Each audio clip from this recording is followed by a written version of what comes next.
అందరూ రైతులు, మేధావులు, యువకులు అందరూ నవ్వుకుంటా ఉన్నారు.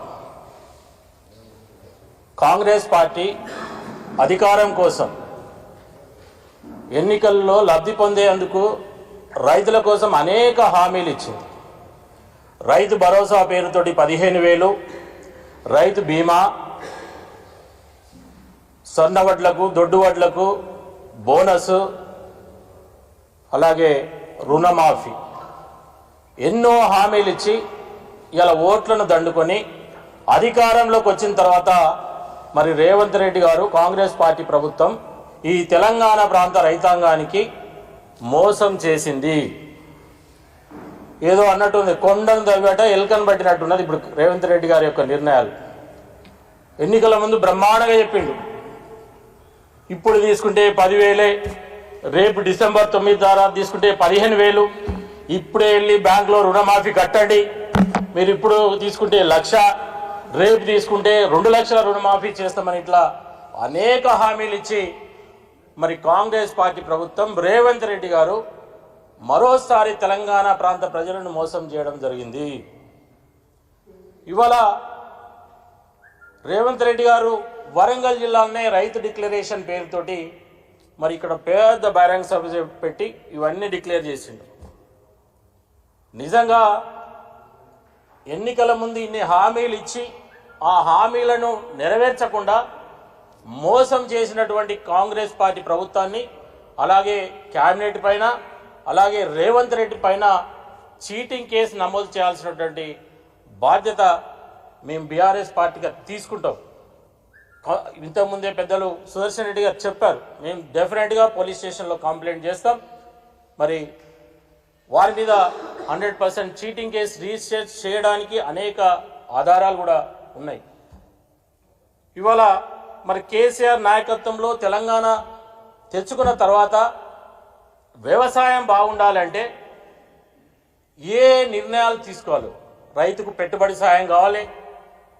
ఎన్నికల్లో హామీలు ఇయ్యలే కేసీఆర్ గారు పెట్టుబడి సాయం, కానీ రైతాంగాన్ని దృష్టిలో పెట్టుకొని హామీ ఇవ్వకున్నా కూడా ఎకరాకి 10,000 పెట్టుబడి సహాయం చేసినటువంటి మహనీయుడు కేసీఆర్ గారు.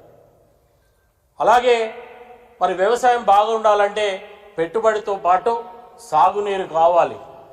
ఇవాళ కాళేశ్వరం ప్రాజెక్టు ద్వారా దాదాపు 1 కోటి ఎకరాల మాగానికి నీళ్ళు అందించినటువంటి ఘనత గౌరవ మాజీ ముఖ్యమంత్రి కేసీఆర్ గారిది.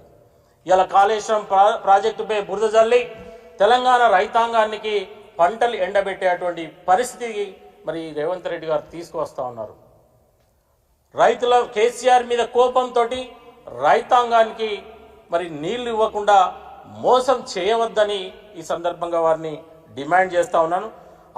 అలాగే మరి ఎప్పుడు మరి సీజన్ వచ్చిందంటే ఎరువులు, మరి పురుగు మందులు, విత్తనాలు ఎప్పుడు కూడా షార్టేజ్ ఉంది. గతం తెలంగాణ రాకముందు, ఇవాళ కేసీఆర్ మరి ముఖ్యమంత్రి అయిన తర్వాత, తెలంగాణ రాష్ట్రం తెచ్చుకున్న తర్వాత సకాలంలో ఎరువులు, విత్తనాలు అందించినటువంటి ఘనత మరి కేసీఆర్ గారిది. అలాగే అతి ముఖ్యమైనటువంటి, గతంలో తెలంగాణ రాకముందు తెలంగాణ ప్రాంతంలో రైతులకు ఎలాంటి కరెంటు ఇచ్చేదో మరి ఇక్కడ రైతాంగానికి తెలుసు, ఇక్కడ ఉన్నటువంటి మేధావులకు తెలుసు.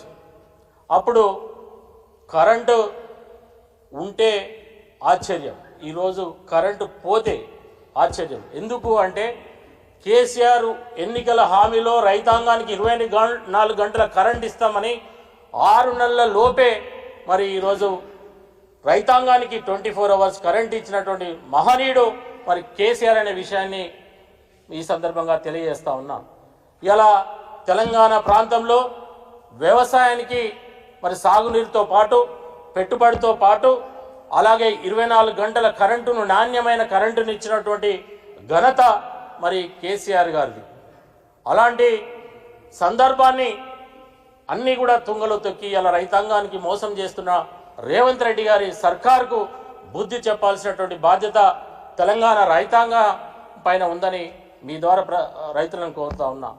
నిజంగా ఇలా తెలంగాణ ప్రాంత మేధావులు కావచ్చు ఆలోచించాల్సినటువంటి అవసరం ఉంది.